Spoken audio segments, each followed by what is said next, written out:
Hello guys, very good morning. ಎಲ್ಲರೂ ಹೇಗಿದ್ದೀರಾ? I hope ಎಲ್ಲರೂ ಚೆನ್ನಾಗಿದ್ದೀರಾ ಅಂತ ಅಂದ್ಕೊಂಡಿದ್ದೀನಿ. ನಾನು ಕೂಡ ತುಂಬ ಚೆನ್ನಾಗಿದ್ದೀನಿ ಅಂತ ಹೇಳ್ತಾ ಇವತ್ತಿನ ವ್ಲಾಗ್ ಸ್ಟಾರ್ಟ್ ಮಾಡ್ತಾ ಇದ್ದೀನಿ. Welcome back to Lakshmi Lokesh YouTube channel guys. So ಇವತ್ತು ಆ್ಯಕ್ಚುಲಿ ಬೆಳಗ್ಗೆಯಿಂದನೇ ಬ್ಲಾಗ್ ಸ್ಟಾರ್ಟ್ ಮಾಡ್ತಾ ಇದ್ದೀನಿ. ರಿತಿಕ್ಷನ್ನ ಸ್ಕೂಲಿಗೆ ಕಳಿಸಾಗಿದೆ ಅವರಪ್ಪ. ಇನ್ನು ಋತ್ವಿಕ್ನು ಕೂಡ ಕರ್ಕೊಂಡು ಹೋಗಿದ್ದಾರೆ. ಇನ್ನೇನು ನಾನು ಕೂಡ ಈಗ ಹೋಗಬೇಕು ಅಂಗಡಿಗೆ. ಸೊ ಇವತ್ತು ಆ್ಯಕ್ಚುಲಿ ಬೆಳಗ್ಗೆನೇ ತಿಂಡಿಗೆ ಇಡ್ಲಿ ಮಾಡಿದ್ದೆ. ಸೊ ಇಡ್ಲಿ ಎಲ್ಲ ನಾನು ತಿಂದು ಲೋಕಿನ ತಿಂದು ಹೋಗಿದ್ದೀವಿ. ಅಮ್ಮ ಆ್ಯಕ್ಚುಲಿ ಮನೆಯಲ್ಲೇ ಇದ್ದಾರೆ. ದೇವ್ರ ಮನೆ ಪೂಜೆ ಎಲ್ಲ ಮತ್ತು ಗುರುವಾರ ರಾಯರ ದಿನ. ಸೊ ಫುಲ್ ಕಂಪ್ಲೀಟಾಗಿ ಪೂಜೆ ಎಲ್ಲ ಮುಗಿಸ್ಕೊಂಡಿದ್ದೀನಿ. ನಾನು ಕೂಡ ಹೊರಡ್ತಾ ಇದ್ದೀನಿ ತಿಂಡಿಗೆ. ಆ್ಯಕ್ಚುಲಿ ಇಡ್ಲಿ ಮತ್ತು ಸಾಂಬಾರು. ಸೊ ಇಡ್ಲಿ ಆ್ಯಕ್ಚುಲಿ ಇವತ್ತು ಆಲೂಗೆಡ್ಡೆ ಸಾಗು ಮಾಡಬೇಕು ಅಂತ ಅಂದ್ಕೊಂಡಿದ್ದು. ಬಟ್ ನಾನು ರಾತ್ರಿ ನೋಡಿಕೊಂಡೆ ಇಲ್ಲ, ಕಡಲೆ ಹಿಟ್ಟು ಇರಲಿಲ್ಲ, ಹಂಗಾಗಿ ಅದನ್ನು ಮಾಡಲಿಲ್ಲ. ಅಂಗಡಿಲಿ ಏನೇನು ಮಾಡ್ತಾಯಿದ್ದಾರೆ ಅಂತ ನೋಡ್ತೀನಿ ಬನ್ನಿ. ಸೊ ಹಾಗೆ ಸಾಂಬಾರು ಪುಡಿಯನ್ನು ಕೂಡ ಮಾಡಬೇಕು ಇವತ್ತು ಬಂದು. ಅಮ್ಮ ಇರೋದ್ರಿಂದ ಎಲ್ಲ ಆಗುತ್ತೆ, ಬಟ್ ನನಗೆ ಅದಷ್ಟು ಮಾಡೋಕ್ಕೆ ಬರಲ್ಲ. ಬನ್ನಿ ಅಂಗಡಿಗೆ ಹೋಗಿ ಮತ್ತೆ ಬರಬೇಕು.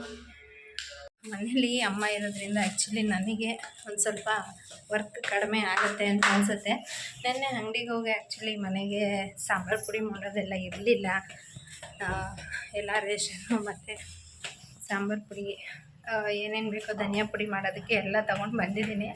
ಆಮೇಲೆ ಬಂದು ಅಮ್ಮನಿಗೆ ಸ್ವಲ್ಪ ಹೆಲ್ಪ್ ಮಾಡ್ತೀನಿ ಅಷ್ಟೇ. ಬಟ್ ನನಗಂತೂ ಬರಲ್ಲ ಅದು, ಅಮ್ಮನೇ ಎಲ್ಲ ಮಾಡೋದು. ನನಗೆ ವರ್ಷ ನಾನು ಮದುವೆ ಆಗಿ 10 ವರ್ಷ ಆಗ್ತಾ ಬರ್ತಾಯಿದೆ. 10 ವರ್ಷದಿಂದನೂ ಕೂಡ ಇಲ್ಲ ಅಕ್ಕಂದಿರು ಇಲ್ಲ ಅಮ್ಮ ಇವರೇ ಹಿಂಗೆ ಮಾಡಿಕೊಡೋದು. ನಾನೇನು ಮಾಡ್ಕೊಂಡಿಲ್ಲ. ಈಗ ಯಾಕೆ ಮಾಡಿಸ್ತಾ ಇರೋದು ಅಂದರೆ, ಭಾನುವಾರ 48 ದಿವಸದಾದಮೇಲೆ ಮರಿ ಹೊಡೆದು ಪೂಜೆ ಮಾಡಬೇಕು ಅಂತ ಅಂದ್ಕೊಂಡಿದ್ದೀವಿ. ಅಂದರೆ ನಾನ್ ವೆಜ್ ಏನೋ ನಾವು ಮಾಡಿರಲಿಲ್ಲ ಮನೇಲಿ. ಸೊ ನಮ್ಮ ದೇವ್ರಿಗೆ ಅದನ್ನು ಮಾಡಲೇಬೇಕು. ಮಾಡಿರಲಿಲ್ಲ. ಈಗ ಮೊನ್ನೆ ಕರೆಸಿ ವೆಜ್ ಮಾಡಿ ಕಳಿಸಿದ್ದೀವಿ. ಈಗ ನಾನ್ ವೆಜ್ಜು. ಬನ್ನಿ ಅಂಗಡಿಗೆ ಹೋಗಿ ಬ್ಲಾಗ್ ಕಂಟಿನ್ಯೂ ಮಾಡ್ತೀನಿ. ಲೋಕಿ ಏನೇನು ಮಾಡ್ತಾಯಿದ್ದಾನೆ ಅಂತ. ಆ್ಯಕ್ಚುಲಿ ಅಂಗಡಿಲಿ ಲೋಕಿ ಇದ್ರೂ ಕೂಡ ನನಗೆ ಸ್ವಲ್ಪ ಕೆಲಸ ಕಡಿಮೆನೇ. ಈಗ ಅಂಗಡಿಗೆ ಬರೋಷ್ಟರಲ್ಲಿ ಲೋಕಿನೇ ಸ್ವಲ್ಪ ಬಾಟ್ಲೆಲ್ಲ ಎತ್ತಿಡ್ತಾ ಇದ್ದಾರೆ ಯಾರಿಗೋ ಕೊಟ್ಟು. ಯಾರು ಸೂಪರ್ ಹೇಳು? ನಾನು ಚಾಕಿ ಕೊಡ್ತೀನಿ. ಇಲ್ಲಿ ನೋಡಿಲ್ಲ, ಅಲ್ಲಿ ಹೇಳು ಅವ್ರಿಗೆ. ಅಮ್ಮ ಸೂಪರ, ಅಪ್ಪ ಸೂಪರ? ನೀನು ಸುಳ್ಳು ಹೇಳ್ತಿದ್ಯಾ? ಫಸ್ಟ್ ಕೇಳಿದಾಗ ಆ್ಯಕ್ಚುಲಿ ಪಪ್ಪ ಸೂಪರು ಅಂತ ಹೇಳ್ದ. ಇವಾಗ ನೆಕ್ಸ್ಟ್ ಕೇಳಿದ್ರೆ ಏನು ಹೇಳ್ತಾನೆ? ಯಾರು ಸೂಪರು? ಈಗ ಯಾಕೆ ಅಮ್ಮ ಸೂಪರ್ ಅಂತಿದ್ದಾನೆ ಅಂದರೆ, ನೋಡಿ ಚಾಕ್ಲೇಟ್ ಕೊಡಲಿ ಅಂತ ಅಮ್ಮ ಸೂಪರ್ ಅಂತ ಹೇಳ್ತಾ ಇದ್ದಾನೆ. ಚಾಕ್ಲೇಟ್ ತಿಂದಮೇಲೆ ಮತ್ತೆ ಯಾರು ಸೂಪರ್ ಅಂದರೆ ಅಪ್ಪ ಸೂಪರ್ ಅಂತಲೇ ಹೇಳ್ತಾನೆ ಅಲ್ವಾ? ಅಮ್ಮ ಸೂಪರಾ? ಚಾಕ್ಲೇಟ್ ಕೊಡಲ? ಅದಕ್ಕೆ ಒಂದು ಮುದ್ದು ಕೊಡು. ಈಗ ಚಾಕ್ಲೇಟ್ ಕೊಟ್ಟಿದ್ದೀನಿ. ಯಾರು ಸೂಪರು? ತಿಂದ ಮೇಲೆ ಏನಾದರೂ ಅಪ್ಪ ಸೂಪರ್ ಅಂದರೆ ಗುದ್ದುಬಿಡ್ತೀನಿ ಹಿಂಗೆ, ಆಯಿತಾ? ಸೊ ಈಗ ಇನ್ನೇನು ಅಂಗಡಿಲಿ ಈಗ 10 ಗಂಟೆವರೆಗೂ ಮಕ್ಕಳು ಕೂಡ ಬರ್ತಾ ಇರ್ತಾರೆ. 10 ಗಂಟೆವರೆಗೂ ಸ್ವಲ್ಪ ಬ್ಯುಸಿ. ಸೊ ಬನ್ನಿ ಇಷ್ಟೊತ್ತು ಅಂಗಡೀಲಿ ಎಲ್ಲ ಮಕ್ಳಿಗೂ ಕೊಟ್ಟು ಈಗ ಟೈಮ್ ಬಂದು 11 ಗಂಟೆ. ಈಗ ಅವ್ರನ್ನೆಲ್ಲ ಕಳಿಸಿದ್ಮೇಲೆ ನಾನು ಈಗಾಗಲೇ ಹೇಳಿದ್ದೀನಲ್ವ ಅಂಗಡಿ ಲಾಸ್ಟ್ ಬ್ಲಾಗಲ್ಲೇ, ಅಂಗಡಿಯಲ್ಲೇ ನಾನೊಂದು ಸೋಫಾ ಹಾಕ್ಕೊಂಡಿದ್ದೆ ಅಂತ. ಇದು ಆ್ಯಕ್ಚುಲಿ ಈ ಸೋಫಾ ನಾನು ಇವನಿಗೆ ಪ್ರೆಗ್ನೆಂಟ್ ಇದ್ದಾಗ ಹಾಕ್ಕೊಂಡಿದ್ದು. ಪ್ರೆಗ್ನೆಂಟಲ್ಲಿ ಜಾಸ್ತಿ ಹೊತ್ತು ಕೂತ್ಕೊಳೋದಕ್ಕಾಗಲ್ಲ ಅಂತ ಹೇಳಿ ಇನ್ನು ಆವಾಗಲಿಂದ ಇಲ್ಲೇ ಇದೆ ಅಂಗಡೀಲಿ. ಈಗ ಮಧ್ಯಾಹ್ನದವರೆಗೂ ಸ್ವಲ್ಪ ಫ್ರೀನೇ ಇರ್ತೀನಿ ನಾನು, ಹಾಗಾಗಿ ಈ ಸೋಫಾ ಇಲ್ಲೇ ಹಾಕ್ಕೊಂಡಿರ್ತೀನಿ. ನನಗೂ ಬ್ಯಾಕ್ ಪೈನ್ ಇರೋದ್ರಿಂದ, ಅದರಲ್ಲೂ ಈ ಡಿಲಿವರಿ ಆಯಿತು ಮತ್ತು ಮೇಲಿಂದ ಬಿದ್ದಿರೋದು ಕೂಡ ಬೆನ್ನೋವು ಹಾಗೆ ಇದೆ. ಸೊ ಹಾಗಾಗಿ ಇದಿಲ್ಲೇ ಇರುತ್ತೆ. ಇವನು ಬೆಂಗಳೂರಲ್ಲಿದ್ದಾಗ ಅಮ್ಮನ ಜೊತೆ ಸುಮ್ಮನೆ ಮಲ್ಕೋತಾನೆ. ಬಟ್ ಇಲ್ಲಿ ನಮ್ಮ ಹತ್ರ ನೋಡಿ ಎಷ್ಟು ತರಲೆ ಮಾಡ್ತಾನೆ ಅಂತ. ಇಲ್ಲೇ ಮಲ್ಕೋತೀನಿ ಅಂತ ಅವರಪ್ಪ ಮನೆಗೆ ಹೋಗೋಣ ಬಾ ಅಂದ್ರೂ ಹೋಗಿಲ್ಲ. ಇಲ್ಲೇ ಮಲ್ಕೋತೀನಿ ಅಂತ ಮಲ್ಕೊಂಡಿದ್ದಾನೆ. ನನ್ನ ಮುದ್ದು ಮಗ ಇಲ್ಲೇ ಮಲ್ಕೊಂಡಿದ್ದಾನೆ. ನಾವು ಒಂದೊಂದು ರೂಪಾಯಿಗೂ ನೋಡಿ ಈ ಥರ ಎಲ್ಲ ಕಷ್ಟಪಡ್ತೀವಿ. ಸಣ್ಣ ವಿಷಯದಲ್ಲಿ ಸಣ್ಣ ಪ್ರೀತಿ ತುಂಬ್ಕೊಂಡು ಇರ್ತೀವಿ.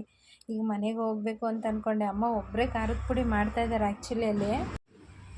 ಮತ್ತು ಲೋಕಿ ಬರೋವರೆಗೂ ಕೂಡ ಕಾಯಬೇಕು ನಾನು. ಲೋಕಿ ಈಗ ಹೊಲದ ಹತ್ರ ಹೋಗಿ ಬರ್ತೀನಿ, ಒಂದು ಸ್ವಲ್ಪ ಕೆಲಸ ಇದೆ ಅಂತ ಹೇಳಿ ಹೋಗಿದ್ದಾನೆ. ಶುಂಠಿಗೆ ನೀರು ಬಿಡಬೇಕಲ್ಲ, ಇನ್ನು ಅವನೊಬ್ಬನೇ ಶುಂಠಿಗೂ ಅವಾಗವಾಗ ನೀರು ಬಿಡೋದು. ನೋಡಿ ನಮ್ಮ ಕಷ್ಟ ನಮ್ಗೆ ಹೆಂಗಿರುತ್ತೆ, ಇಲ್ಲೇ ಕಷ್ಟಪಟ್ಕೊಂಡು ಇಲ್ಲೇ ಮನೆ ಥರ ಮಾಡಿಕೊಂಡು ಇಲ್ಲೇ. ಆದರೆ ಇದು ಕಷ್ಟ ಅನ್ನೋದಕ್ಕಿಂತ ಸ್ವಲ್ಪ ಖುಷಿನೂ ಜಾಸ್ತಿನೇ ಇದೆ ನನಗೆ. ಇನ್ನು ಅಂಗಡೀಲಿ ಇಲ್ಲಿ ನೋಡ್ತಿರ್ಬೋದು, ಹೂವು ಕೂಡ ಯಾರೋ ಒಬ್ಬರು ಹೂವು ತಂದುಕೊಟ್ರು, ಅದನ್ನು ಮುಡ್ಕೊಂಡಿದ್ದೀನಿ. ನನಗೆ ಇದು ಇದರಲ್ಲೂ ಕೂಡ ಸಣ್ಣ ಸಣ್ಣ ಪ್ರೀತಿ ಖುಷಿ ಎಲ್ಲ ಸಿಗುತ್ತೆ ನನಗೆ. ಗೈಸ್, ಇನ್ನು ನಾನು ಆ್ಯಕ್ಚುಲಿ ಮನೆಗೆ ಬಂದೆ. ಮನೆಗೆ ಬರೋಷ್ಟರಲ್ಲಿ ಅಮ್ಮ ಆಲ್ರೆಡಿ ಸಾಂಬಾರು ಪುಡಿ ಮಾಡೋದಕ್ಕೆ ಸ್ಟಾರ್ಟ್ ಮಾಡ್ಕೊಂಬಿಟ್ಟಿದ್ದಾರೆ. ಅಮ್ಮನಿಗಂತೂ ನಾನು ಎಷ್ಟೇ ಮಾಡಬೇಡ ಅಂತ ಹೇಳಿದ್ರು ಅವ್ರು ಸ್ಟಾರ್ಟ್ ಮಾಡ್ಕೊಂಬಿಡ್ತಾರೆ. ಈಗ ಅಂತಲ್ಲ, ಯಾವಾಗಲಾದ್ರೂ ಅಷ್ಟೇ, ನಾನು ಬರ್ತೀನಿ ಇರಮ್ಮ ಅಂತ ಹೇಳಿದ್ರು ಕೂಡ ಕೇಳಲ್ಲ. ಅವ್ರ ಪಾಡಿಗೆ ಅವ್ರು ಏನಾದರೂ ಒಂದು ಕೆಲಸ ಮಾಡ್ತಾನೆ ಇರ್ತಾರೆ. ಸೊ ಅವರಿಗಂತೂ ಸುಮ್ಮನೆ ಕೂತಿದ್ದು ಅಭ್ಯಾಸನೇ ಇಲ್ಲ ಅಂತ ಹೇಳ್ಬೋದು. ಅವರಾಯಿತು, ಅವ್ರ ಕೆಲಸ ಆಯಿತು, ಏನಾದರೂ ಒಂದು ಮಾಡ್ತಾನೆ ಇರಬೇಕು. ಸೊ ಇವತ್ತು ನಾನು ಅಂಗಡಿಯಿಂದ ಬರೋದು ಸ್ವಲ್ಪ ಲೇಟೇ ಆಯಿತು. ಯಾಕೆಂದರೆ ಈಗ ಹೊಸ್ದಾಗಿ ಸ್ಕೂಲೆಲ್ಲ ಓಪನ್ ಆಗಿರೋದ್ರಿಂದ ಹಳ್ಳಿ ಕಡೆ ಎಲ್ಲ ಬುಕ್ಸು ಅದು ಇದು ತೊಗೊಳ್ತಾನೆ ಇರ್ತಾರೆ. ಸೊ ಹಾಗಾಗಿ ಸ್ವಲ್ಪ ಲೇಟಾಗೆ ಬರ್ತೀನಿ ಅಷ್ಟೇ. ಆಮೇಲೆ ಸಂಜೆನೂ ಕೂಡ ಲೇಟಾಗಿ ತೆಗಿತಾಯಿದ್ದೀನಿ. ಅಮ್ಮನಿಗೆ ಸಾಂಬಾರು ಪುಡಿ ಮಾಡೋದ್ರಲ್ಲಿ ನಾನು ಯಾವಾಗಲೂ ಅಷ್ಟೇ ಅವ್ರ ಹೆಲ್ಪೇ ತೊಗೊಳೋದು. ನಾನು ನೆನ್ನೆ ಹೇಳಿದ್ದೆ, ನನಗೆ ಆ್ಯಕ್ಚುಲಿ ಯಾವಾಗ್ಲೂ ಮಾಡೋದು ಅಮ್ಮಂದಿರು, ಇಲ್ಲಾಂದರೆ ಅಕ್ಕಂದಿರು ಅಷ್ಟೇ. ವರ್ಷ 4 ಜನಕ್ಕೂ ಸೇರಿ ಇಲ್ಲೇ ಮಾಡ್ಕೊತಾ ಇದ್ವಿ. ಬಟ್ ಈ ವರ್ಷ ರಜಾ ಮತ್ತು ಸೈನ್ಸು ತೊಗೊಂಡಿರೋದ್ರಿಂದ ಅಕ್ಕನ ಮಕ್ಕಳೆಲ್ಲ ಅಷ್ಟು ಯಾರೂ ಬಂದಿಲ್ಲ, ಎಲ್ಲರೂ ಅವ್ರವ್ರ ಮನೆಯಲ್ಲೇ ಇದ್ದಾರೆ. ಇನ್ನು ಈ ವರ್ಷದಿಂದ ಇನ್ಮೇಲೆ ಬರೋದು ಕೂಡ ಸ್ವಲ್ಪ ಕಷ್ಟ. ನಾವು ಮಾಡಿಸಿದ್ದು 2 kg ಧನಿಯಾಗೆ 2 kg ಧನಿಯಾ ತೊಗೊಂಡು, ಇನ್ನು ಅದಕ್ಕೆ ಏನೇನು ಕಾಳು ಹಾಕ್ತೀವಿ ಅದೆಲ್ಲ ಅರ್ಧ kg ಅಷ್ಟು ಹಾಕಿದ್ದೀವಿ. ಇನ್ನು ಅಮ್ಮ ಸ್ವಲ್ಪ ಕರಿಬೇವು ಸೊಪ್ಪು ಜಾಸ್ತಿನೇ ಹಾಕಿದ್ದಾರೆ, ಯಾಕೆಂದರೆ ಬೇಗ ಹಾಳಾಗಲ್ಲ, ಜಾಸ್ತಿ ದಿನ ಇಟ್ಕೊತೀಯ ಅಂಥೇಳಿ. ಅದ್ರ ಫ್ಲೇವರು ಕೂಡ ತುಂಬ ಚೆನ್ನಾಗಿರುತ್ತೆ. ಹಾಗಂತ ಹೆವಿ ಹಾಕಿದ್ರೂ ಕೂಡ ಸ್ವಲ್ಪ ಕಹಿ ಬಂದುಬಿಡುತ್ತೆ. ಸೊ ನೋಡಿಕೊಂಡು ಹಾಕಬೇಕಷ್ಟೆ. ಇನ್ನು ಖಾರದ ಪುಡಿ ಮಾಡಬೇಕಾದ್ರೆ ಅಂತೂ ಋತ್ವಿಕ್ಕಂತೂ ಆ್ಯಕ್ಚುಲಿ ಹೆವಿ ಟಾರ್ಚರು. ಅವ್ರನ್ನ ಇಟ್ಕೊಂಡು ಮಾಡೋದೇ ಒಂದು ಕಷ್ಟ. ನಾನು ಏನೇ ಒಂದು ಮಾಡಿದ್ರೂ ಕೂಡ ಅವನು ಅರ್ಧಂಬರ್ಧ ಡಿಸ್ಟರ್ಬ್ ಮಾಡೋದ್ರಲ್ಲಿ ಎತ್ತಿದ ಕೈ. ಇನ್ನು ಅಮ್ಮ ಎಲ್ಲ ಹುರಿದು ಕೊಡ್ತಿದ್ರೆ ನಾನೆಲ್ಲ ತುಂಬೋಣ ಅಂಥೇಳಿ ತುಂಬ್ತಾಯಿದ್ದೆ. ಇನ್ನು ಕರಿಬೇವು ಆ್ಯಕ್ಚುಲಿ ಬಿಸಿ ಮಾಡಿ ಕೊಟ್ಟಿದ್ದ ತಕ್ಷಣ ಸ್ವಲ್ಪ ಕೈಯಲ್ಲೇ ಎಲ್ಲ ಈ ಥರ ಪುಡಿ ಮಾಡಿಬಿಟ್ಟು ಆಮೇಲೆ ಮಾಡಿದ್ದೆಲ್ಲ ಒಂದೊಂದಕ್ಕೆ ಚೀಲಕ್ಕೆ ಹಾಕ್ಬಿಟ್ಟು ಬೇಗ ಮಾಡೋಣ ಅಂಥೇಳಿ ಬರ್ತಿದ್ದೆ. ಯಾಕೆಂದರೆ ನಾನು ರಿಟರ್ನು ತಿರ್ಗಾ ಅಂಗಡಿಗೆ ಬರಬೇಕು. ಈಗ ಸ್ಕೂಲ್ ಮಕ್ಕಳು ಊಟಕ್ಕೆ ಬಿಡ್ತಾರಲ್ಲ, ಆ ಟೈಮಲ್ಲೂ ಕೂಡ ಸ್ವಲ್ಪ ವ್ಯಾಪಾರ ಆಗುತ್ತೆ. ಅವ್ರನ್ನ ಇನ್ನೇನು ಊಟಕ್ಕೆ ಬಿಡೋ ಅಷ್ಟರಲ್ಲಿ ನಾನು ಕೂಡ ಬರಬೇಕು ಅಂತ ಹೇಳಿ ಅಮ್ಮನಿಗೆ ಬೇಗ ಸ್ವಲ್ಪ ಹೆಲ್ಪ್ ಮಾಡಿದೆ ಅಷ್ಟೇ. ಬಟ್ 80% ಕೆಲಸ ಅಮ್ಮನೇ ಮಾಡಿಬಿಟ್ಟಿದ್ರು. ನೋಡಿ, ಈ ಥರ ಹುರಿದಾಗ ಹಿಂಗೆ ಮಾಡಿ ಹಾಕ್ತಾರೆ. ಇನ್ನು ನಾನು 2 kg ಧನಿಯಾ ಅಂತ ಆಗಲೇ ಹೇಳಿದೆ ನೋಡಿ, ಎಲ್ಲ ಕಾಳು ಮತ್ತು ಅದಕ್ಕೆ ಏನೇನು ಬೇಕೋ ಎಲ್ಲ ಹಾಕಿರೋದು ಇಷ್ಟ ಆಗಿದೆ ಗೈಸ್. ಹೆಂಗೆ ಮಾಡೋದು, ಹೆಂಗೆ ಹಾಕ್ಕೊಂಡೆ ಗೈಸ್? ಇನ್ನು ಈಗಷ್ಟೇ ಮನೆಗೂ ಕೂಡ ಹೋಗಿ ಧನಿಯಾ ಪುಡಿ ಮತ್ತು ಸಾಂಬಾರು ಪುಡಿ ಎಲ್ಲ ಮಾಡೋದಿತ್ತಲ್ಲ, ಅದಕ್ಕೆ ಸ್ವಲ್ಪ ಅಮ್ಮಂಗೆ ಎಷ್ಟು ಬೇಕೋ ಅಷ್ಟು ಹೆಲ್ಪ್ ಮಾಡಿ ಅಂಗಡಿಗೆ ಬಂದಿದ್ದೀನಿ. ಇವತ್ತು ಏನೋ ಒಂಥರ ಫುಲ್ಲು ಖುಷಿಯಾಗಿಬಿಟ್ಟಿದ್ದೀನಿ. ಯಾಕೆ ಅಂತ ಹೇಳಿದ್ರೆ ಗೈಸ್, ನಾನು ಅಂಗಡಿ ಓಪನ್ ಮಾಡಿ 4 ವರ್ಷ ಆಯಿತು. ನಿಮಗೆಲ್ಲ ಗೊತ್ತೇ ಇರುತ್ತೆ ಹಳ್ಳಿ ಕಡೆ ಎಷ್ಟು ಯಾವ ರೀತಿ ಬಜೆಟಲ್ಲಿರುತ್ತೆ, ಏನು ವ್ಯಾಪಾರ ಆಗುತ್ತೆ ಅಂತ. ಬಟ್ ಇದು ಸೆಕೆಂಡ್ ಟೈಮು ನನಗೆ ಅಂಗಡೀಲಿ ಇಷ್ಟೊಂದು ವ್ಯಾಪಾರ ಆಗಿರೋದು. ಎಷ್ಟಾಯಿತು ಏನು ಅಂತ ಗೊತ್ತಾಗಬೇಕು ಅಂದರೆ ವಿಡಿಯೋ ಕೊನೆವರೆಗೂ ನೋಡಿ, ಆವಾಗಲೇ ಗೊತ್ತಾಗೋದು. ನಾನು ಏನು ಅದಕ್ಕೆ ನಾನು ಇಟ್ಕೊಳಲ್ಲ, ತರಲೆ ಮಾಡ್ತಿರ್ತೀಯ ಅಂತ. ನಾನು ಬ್ಲಾಗ್ ಸ್ಟಾರ್ಟ್ ಮಾಡ್ತೀನಿ ಅಂದರೆ ಸಾಕು, ಇವನು ಈ ಥರ ತರಲೆ ಮಾಡ್ತಾನೆ. ಬೆಳಗ್ಗೆಯಿಂದ ಇವಾಗ ಇದು 2ನೇ ಚಾಕ್ಲೇಟ್ ತಿಂತಾ ಇರೋದು. ಯಾಕೆಂದರೆ ಬೆಳಗ್ಗೆ ಹೊತ್ತೊಂದು ಸ್ವಲ್ಪ ಕ್ರೌಡ್ ಇರ್ತಾರೆ, ಆ ಕ್ರೌಡಲ್ಲಿ ಗಲಾಟೆ ಮಾಡಿದ್ರೆ ನನ್ನ ವ್ಯಾಪಾರ ಮಾಡೋಕ್ಕೆ ಬಿಡಲ್ಲ ಅಂಥೇಳಿ ಆಗೊಂದು ಚಾಕ್ಲೇಟ್ ಕೊಟ್ಟಿದ್ದೆ. ಈಗ ಅಂಗಡಿಲೇ ಮಲಗಿದ್ದ, ಎದ್ದ ತಕ್ಷಣ ಕಂಟಿನ್ಯೂ ಮಾಡೋಣ ಅಂದರೆ ಇವಾಗ ಒಂದು ಯಾರು ಬಂದರು ವಯಸ್ಸಲ್ಲಿ, ಆ್ಯಕ್ಚುಲಿ ಅವ್ರ ತಾತ ಬಂದರು. ಅವ್ರ ತಾತಂಗೆ ಬೋಡ ಇದ್ದಾರೆ, ಅದಕ್ಕೆ ಅವನು ಬೋಡ ತಾತ ಬಂದರು ಅಂತ ಹೇಳ್ತಾ ಇದ್ದಾನೆ. ಯಾರೋ ಬಂದಿದ್ದು? ಇನ್ನು ನಮ್ಮ ಮಾವ ಬಂದು ಏನು ಕೊಟ್ಟೋಗಿದ್ದಾರೆ ಅಂತ ತೋರಿಸ್ತೀನಿ ನೋಡಿ. ಇದೇನು ಅಂತ ಗೊತ್ತಾದರೆ ನನಗೆ ಹೇಳಿ. ಇದನ್ನು ನಮ್ಮ ಕಡೆ ಏನಂತಾರೆ ಅಂದರೆ, ನನಗೆ ಆ್ಯಕ್ಚುಲಿ ಇದನ್ನು ತಿಂತಾರೆ, ಇದರಲ್ಲಿ ಕೈಗೊಜ್ಜು ಮಾಡ್ತಾರಲ್ಲ ಅದೇ ಥರನೇ ಇದನ್ನು ಇಸ್ಬಿಟ್ಟು ಇದಕ್ಕೆ ಈರುಳ್ಳಿ, ಬೆಳ್ಳುಳ್ಳಿ, ಉಪ್ಪು, ಹುಣಸೆಹಣ್ಣು ಎಲ್ಲ ಹಾಕಿ ಕಿವುಚ್ಕೊಂಡು ತಿಂತಾರೆ. ಇದು ಹೆಸರು ಕನ್ನಡದಲ್ಲಿ ಏನು ಹೇಳ್ತಾರೆ ಅಂತ ಗೊತ್ತಿಲ್ಲ, ತೆಲುಗುಲಿ ಕೊಮ್ಮು ಅಂತ ಹೇಳ್ತಾರೆ. ಇದು ಆ್ಯಕ್ಚುಲಿ ನಮ್ಮಮ್ಮಂಗೆ ಲೋಕಿಗೆ ತುಂಬ ಫೇವ್ರೇಟು, ಹಾಗಾಗಿ ಇದಿಷ್ಟು ತಂದುಕೊಟ್ಟು ಹೋಗಿದ್ದಾರೆ. ನನ್ನ ಮಗ ಕಚ್ಕೊಂಡು ತಿಂದಿದ್ದಾನೆ. ಇದು ಸ್ವಲ್ಪ ಕಹಿ ಇರುತ್ತೆ ಗೈಸ್. ಹೆಂಗೈತೆ? ಚೆನ್ನಾಗೈತಾ?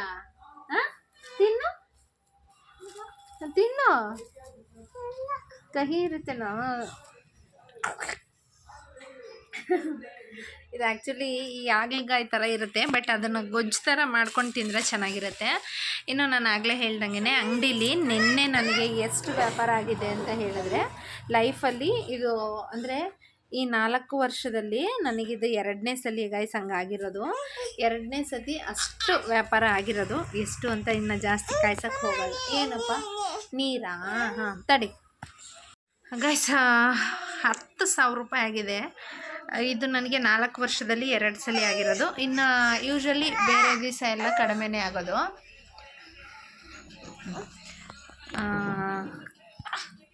ಯಾಕೆ ಕಡಿಮೆ ಆಗುತ್ತೆ ಅಂತ ಹೇಳಿದ್ರೆ, ನಿಮಗೆಲ್ಲ ಗೊತ್ತಿರುತ್ತೆ ಹಳ್ಳಿ ಕಡೆ ಸಣ್ಣ ಪುಟ್ಟ ಬಿಸ್ನೆಸ್ಸಲ್ಲಿ ಅಷ್ಟು ಆಗೋಲ್ಲ. ಈಗ ಸ್ಕೂಲ್ ಟೈಮಲ್ಲಿ ಇದು 2ನೇ ಸಲ ನನಗೆ ಆಗಿರೋದು. ತುಂಬ ಖುಷಿ ಆಗ್ತದೆ. ಅಂದರೆ ಇದು ಡೈಲಿ ಎಷ್ಟಾಗುತ್ತೆ ಅಂತಂದರೆ ಒಂದು 2,000 3,000 ಈ ಥರ ಆಗುತ್ತೆ. ಅದರಲ್ಲಿ ಸ್ಕೂಲ್ ಸ್ಟಾರ್ಟ್ ಆಗಿದ್ದಾಗಿಂದ 5,000 6,000 ಈ ಥರ ಆಗ್ತಾನೇ ಇದೆ. ಮನೇಲಿ ಕುತ್ಕೊಂಡು ಸೋಂಬೇರಿತನ ಪಡೋದ್ರಿಂದ ಈ ಥರ ದುಡಿಯೋದ್ರಲ್ಲಿ ಬೆಟ್ರು ಅನಿಸುತ್ತೆ. ನಾವು ಕೂಡ ಹಸ್ಬೆಂಡಿಗೆ ಅಷ್ಟೋ ಇಷ್ಟೋ ಸಹಾಯನ ಮಾಡ್ಬೋದು. ಸೊ ಎಲ್ರದ್ದು ಆಶೀರ್ವಾದ, ಥ್ಯಾಂಕ್ಸ್ ಎಲ್ಲರೂ ಇದೇ ರೀತಿ ಸಪೋರ್ಟ್ ಮಾಡಿದ್ದಕ್ಕೆ. ಅದರಲ್ಲೂ ನಾನು ಯಾವ ಟ್ರಿಕ್ಕಲ್ಲಿ ಈ ಥರ ಎಷ್ಟೊಂದು ಡೈಲಿ ಆಗ್ತಿದೆ ಅನ್ನೋದನ್ನು ನೆಕ್ಸ್ಟ್ ವ್ಲಾಗಲ್ಲಿ ಶೇರ್ ಮಾಡ್ತೀನಿ.